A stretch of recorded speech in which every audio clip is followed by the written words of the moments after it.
Hasturi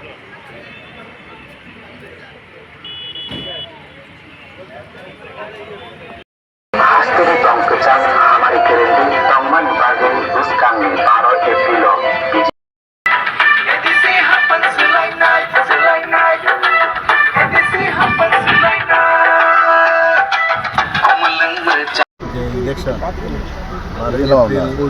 election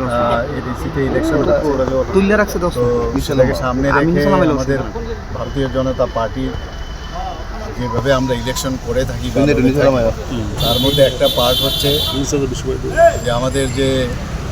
বিভিন্ন যে সাজসজ্জার যে একটা রথ বা গাড়ি আমরা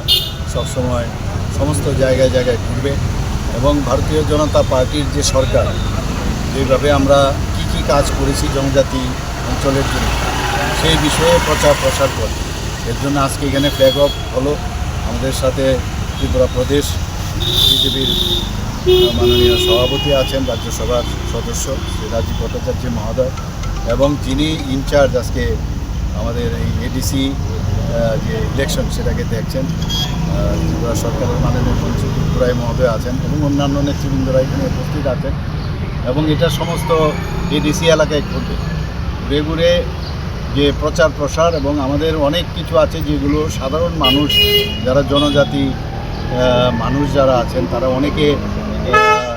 জানেন না, তো সেই বিষয়ে গিয়ে এইগুলো প্রচার প্রসার করা এটা আমাদের একটা part and parcel of our campaign. তো এটা আজকে ফ্ল্যাগ অফ হলো এবং আশা করি সমস্ত জায়গায় যাবে এবং এটার আমরা ফল আমরা পাবো। স্যার এখন পর্যন্ত নির্বাচনে আপনি অনেক জায়গায় প্রচার করছেন, কীরকম সারা পাচ্ছেন? রেজাল্ট তো আমরা আপনারা আগেই জানেন যে নির্বাচনী সারা তো আমরা সমস্ত ত্রিপুরাতেই ভালো পাচ্ছি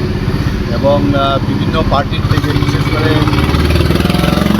আপনার সাথে যারা নির্বাচিত প্রচুর যারা নেতা নেতৃবৃন্দ আছেন তারা আমাদের ভারতীয় জনতা পার্টিতে এসে জয়েন করছেন, আরও আসছেন, আরও ইচ্ছা প্রকাশ করছেন, বুঝতে পারছেন যে যেভাবে এতদিন ধরে জনজাতি অধ্যুষিত এলাকায় যেভাবে কমিউনিস্টরা শাসন করেছে, এর আগেও অনেক ধরনের ছোট ছোট পার্টি শাসন করেছে, কংগ্রেসও শাসন করেছে, তাদের দিয়ে অ্যাকচুয়ালি জনজাতি অধ্যুষিত এলাকায় কোনো রকমের সেখানে ডেভেলপমেন্ট হয়।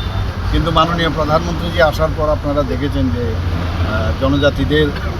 যেভাবে উন্নয়নের দরকার সেই কাজটা উনি করছেন এবং ওনার যে মার্গদর্শন সামনে রেখে আমরাও ত্রিপুরা সরকারও সেইভাবে কাজ করছি। মানুষ বুঝতে পারছে যে ভাওতা দিয়ে রাজনীতি চলবে, সত্যিকারের অর্থে কাজ করতে হবে। আমি বলছি না কাজ একদম 100% আমরা করে ফেলছি, কিন্তু আমাদের একটা প্রচেষ্টা ছিল এবং এখনও আছে এবং আমরা আগামী দিনও করব এবং মানুষ সেটা বুঝতে পেরে যে ভারতীয় জনতা পার্টি ছাড়া আমাদের যে জনজাতি এলাকা আছে সেখানে উন্নয়ন হবে, উন্নয়নের নামে উন্নয়ন এবং সেখানে আমরা করাপশন এক্সট্রিম আমরা দেখেছি এবং এটা বুঝতে হবে। এখানে অনেককে দেখা গেছে অফিসারদেরকেও দাঁড় করিয়েছে, যে সেই অফিসারের কি রোল ছিল সেটাও কিন্তু আমরা বের করবো আগামী দিন। তো এগুলো আছে, আমরা আস্তে আস্তে করে সবকটাই কিন্তু আমরা দেখব এগুলো এবং মানুষের কাছে আমরা তুলে ধরবো বিষয়গুলো। আর আবার আমি আপনাদের মাধ্যমে বলছি যে আমরা যেভাবে গায়ের জোর ব্যবহার করে এবং একটা সাম্প্রদায়িক সুরসুরি দিয়ে রাজনীতি সেটার শেষ হওয়ার পথে এখন এইভাবে চলবে না। সব ভারতবর্ষের সব জায়গার মধ্যেই আমরা ভারতীয় জনতা পার্টি এখন সরকার গঠন করছে।